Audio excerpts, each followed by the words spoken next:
What if I told you that people feel you before they understand you? That long before you speak, explain, or introduce yourself, something about you has already reached them. Your presence enters the room first. According to Carl Jung, the human psyche is constantly communicating beneath the surface of awareness. We respond not only to words and actions, but to inner coherence, to whether someone is aligned with themselves. This is what many people call an aura, not something mystical or dramatic, but something psychological, an atmosphere created by how integrated you are. Some people feel drawn to you without knowing why. Others feel uneasy around you without being able to explain it. Neither reaction is random. Jung believed that when a person has faced parts of themselves honestly, their fears, contradictions, and shadow, their presence becomes grounded. They are no longer fragmented internally. And the psyche of others recognizes this immediately. You may have noticed it. People open up to you quickly. They tell you things they don't usually share. Or they become quiet, guarded, even defensive.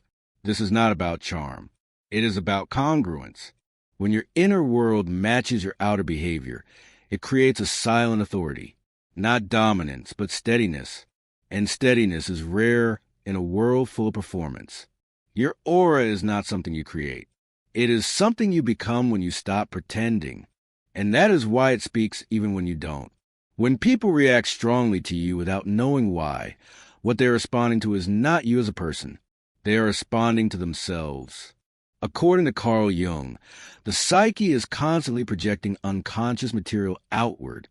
Whatever a person is not recognized, accepted, or integrated within themselves does not disappear. It looks for a mirror, and sometimes you become that mirror. Your aura does not provoke reactions because it is loud or attention-seeking. It provokes reactions because it is clear.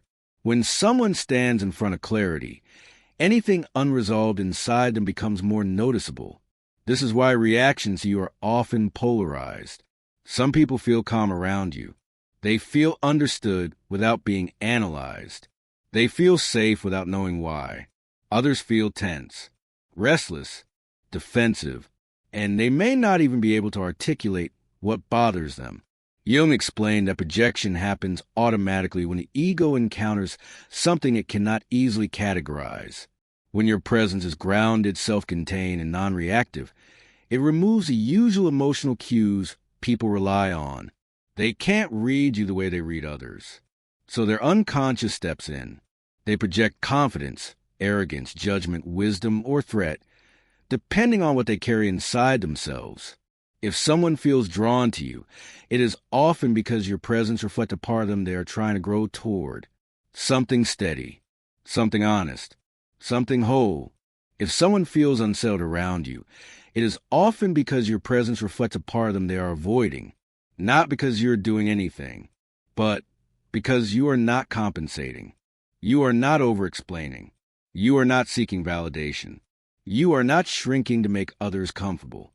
And this absence of performance exposes inner noise. In everyday life, people regulate themselves through interaction. They expect emotional feedback, reassurance, agreement, distraction. When they don't receive it, they are left alone with their own inner state. This can feel uncomfortable. Your aura becomes a psychological boundary without you saying a word. It does not invade. It does not confront. It simply does not absorb. This is why people may open up suddenly around you. Your presence does not interrupt their inner process. It holds space without trying to manage it. But this is also why others may feel irritated. They sense that they cannot manipulate, impress, or emotionally lean on you the way they do with others. Jung believed that unconscious projection is strongest where self-awareness is weakest. When someone has not examined their own fears, insecurities, or desires, they will experience them as external reactions. They may say, "You make me nervous. You're intimidating. There's something about you." What they mean is, something in me is activated. Your aura is not speaking in words. It is speaking in contrast. Contrast between noise and stillness, between fragmentation and integration, between performance and presence when it is real, is confronting, not because it challenges others directly, but because it leaves them nowhere to hide. Attraction and discomfort may look like opposites, but psychologically, they arise from the same place. According to Jungian psychology, both responses occur when something in the unconscious is activated. When people encounter you, they are not responding only to your personality, your words, or your behavior. They are responding to the state of being you represent.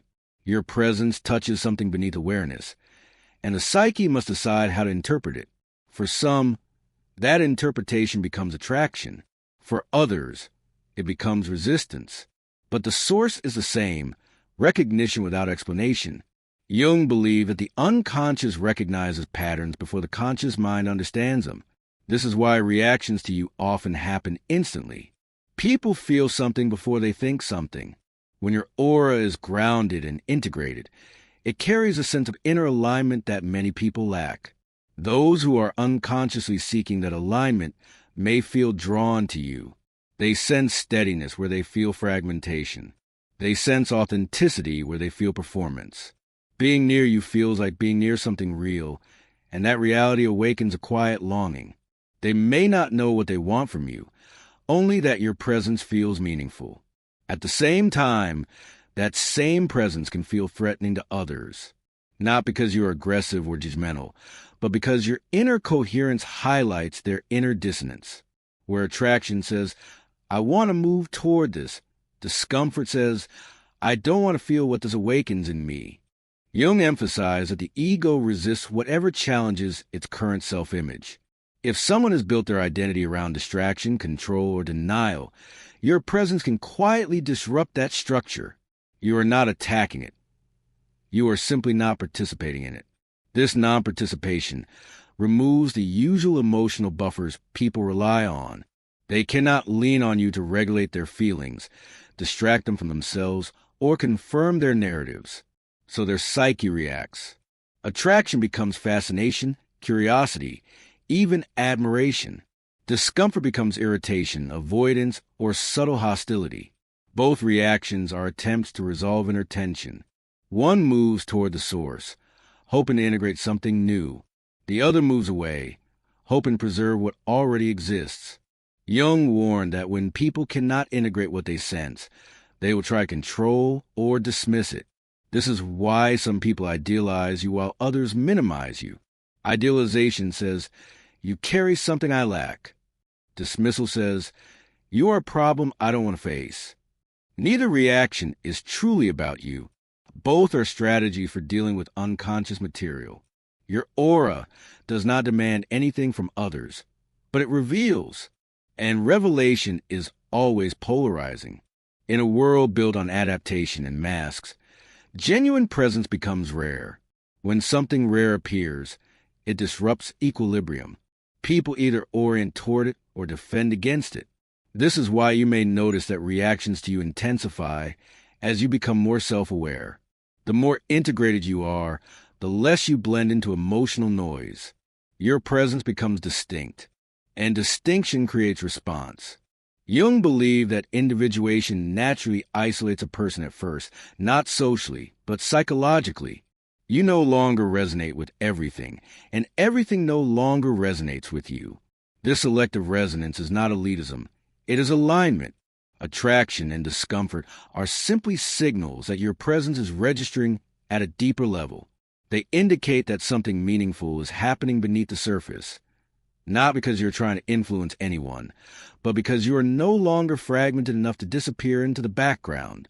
As you continue integrating yourself, something subtle but decisive takes shape within you.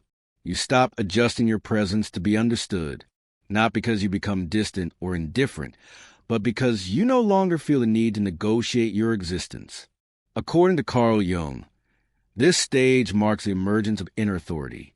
Inner authority is not confidence in the usual sense. It is not self-promotion, certainty, or charisma. It is the quiet knowledge that you are no longer divided against yourself. When a person is internally divided, their presence seeks confirmation.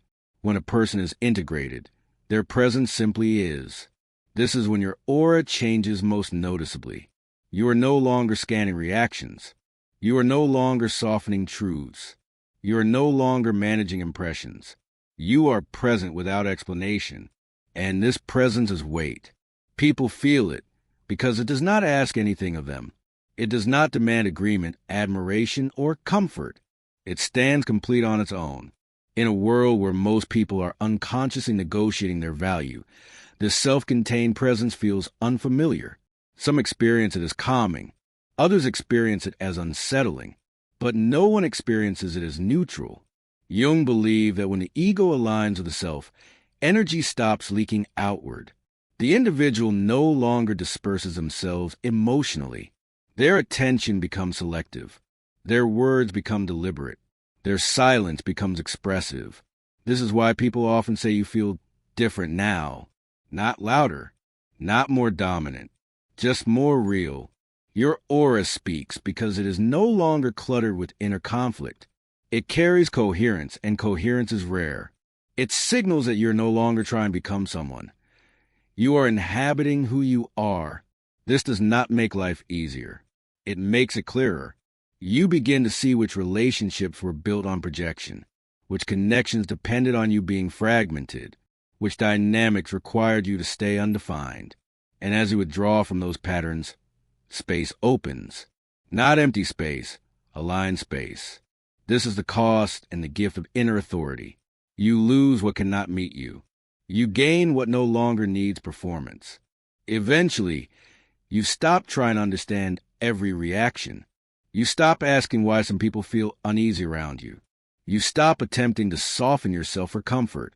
You stop adjusting your presence to fit unstable environments. Not because you become indifferent, but because you become integrated. You recognize that discomfort is not always something to fix.